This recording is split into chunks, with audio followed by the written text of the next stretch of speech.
Pemirsa, saat ini saya sedang berada di Villa Aglonesia, tepatnya di Desa Talangbedo, Kabupaten Muaro Jambi.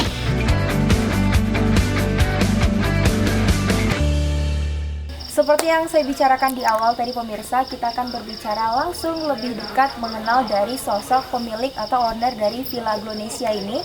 Ada Pak Denny di sini bersama saya. Beliau adalah sosok muda yang berkarya dan juga nggak mati dengan ide-ide yang ada di zaman sekarang. Pak Denny, kita kan di program yang lebih dekat ini, tentunya Gaby pengen berbicara langsung kepada Pak Denny mengenai lebih dekat dari sosoknya Pak Denny sendiri nih, yang seperti saya bilang, Bapak ini kan masih muda nih, muda, berkarya, terus juga energik, nggak mati ide di zaman-zamannya sekarang. Saya mau tanya sebenarnya latar belakang Pak Denny sebelumnya ini apa sih? Kalau latar belakang sebenarnya nggak ada hubungan ke bisnis. Nggak ada ke bisnis. Saya dulu kuliah di agama di IAIN di Padang. Cuman jalan takdir karena memang saya ambil keputusan itu menikah di semester 2. Sudah nikah ya, masih 19 tahun.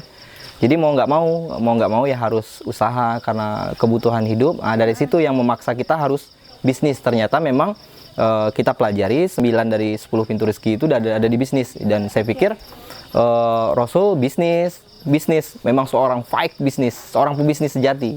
Nah, sekarang terciptalah di jiwanya Betul. Pak Denny fight bisnis itu. Betul. Berarti latar belakangnya sama sekali nggak ada dengan bisnis sekarang ya. Oke. Berbicara mengenai lebih dekat nih ke Pak Denny, awal mulanya tertarik untuk melakukan bisnis ini sendiri itu di tahun berapa dan juga bagaimana ceritanya?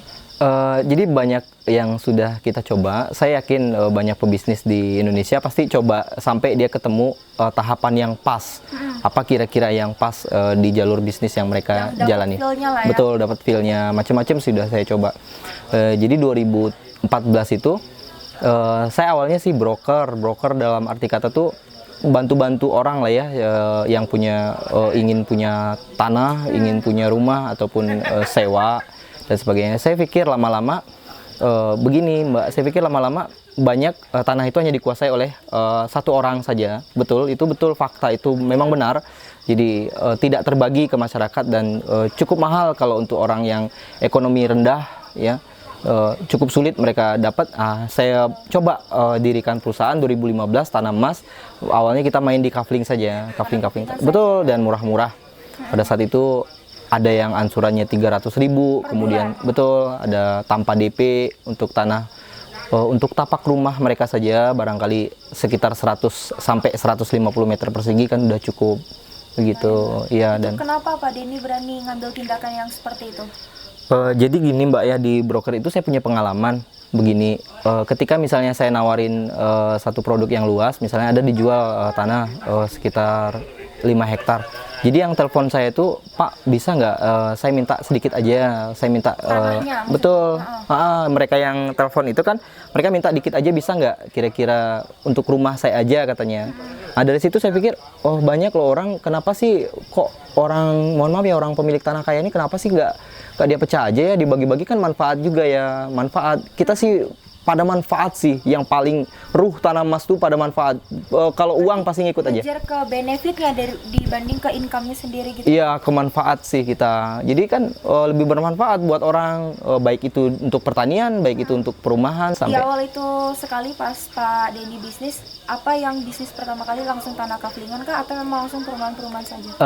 Awalnya memang tanah saja, hanya ke tanah saja, dan alhamdulillah 2020 ini pada saat pandemi ini kami munculkan konsep, ada 2 konsep yang kami munculkan. Yang pertama konsep rumah kebun, kemudian ada konsep pertanian yang kami gabungkan dua-duanya itu. Oke, berarti ada 2 konsep di satu program. Ya, betul. Nah nanti kita bicarakan itu, Gaby mau bicara ke lebih Pak Denny-nya. Pak Denny, untuk membangun sebuah rasa percaya diri untuk membangun usaha itu timbul dari mana saja sih, dan juga mungkin ada orang-orang yang berpengaruh?